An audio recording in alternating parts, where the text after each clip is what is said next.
for CCC19, in particular, I am the Gender Equality Officer.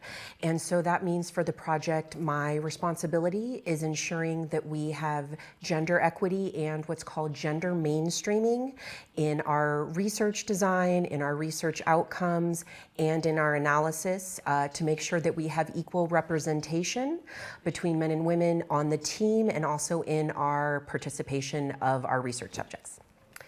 During the pandemic, women have faced particular difficulties in the domestic sphere because there is the social norm in Rwanda and many sub-Saharan African countries that women are primarily responsible for food and water provisions in the home. So when you have economic hardships that limit the food supply in the home, that becomes more of a quote-unquote woman's problem, right? Because she's responsible for feeding children. And the other issue with rural women in Rwanda we found is that before the pandemic, when they were free to farm as they needed to, whatever they grew themselves, so it's most efficient for farmers in Rwanda to grow monocrops, which is to specialize in one thing and grow that one product in abundance and grow it well.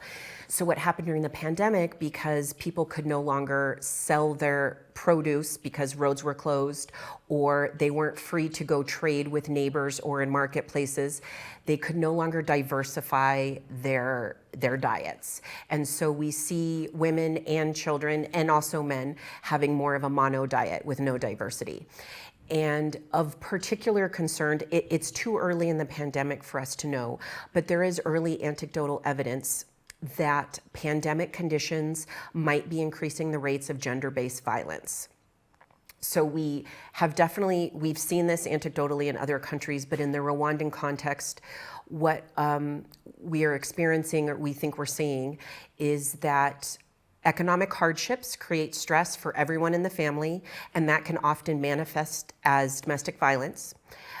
We also see that children who otherwise would be able to be out of the house for hours per day at school are now at home longer, and they might be at home with a parent who is unable to care for them or mistreats them.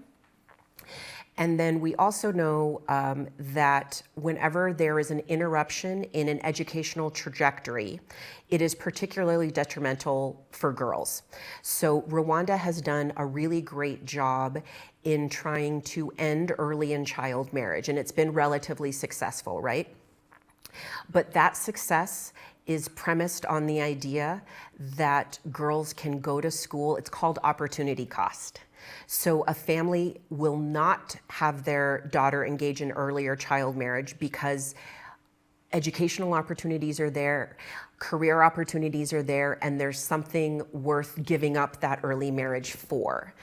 The problem with the pandemic when schools close is now there is no alternative. There's not that better alternative. So now you have families that are in higher rates of poverty, no schools that they can send their girls to, and now suddenly early marriage is a much more attractive option because you get the money that you get from the marriage, that's one less mouth to feed.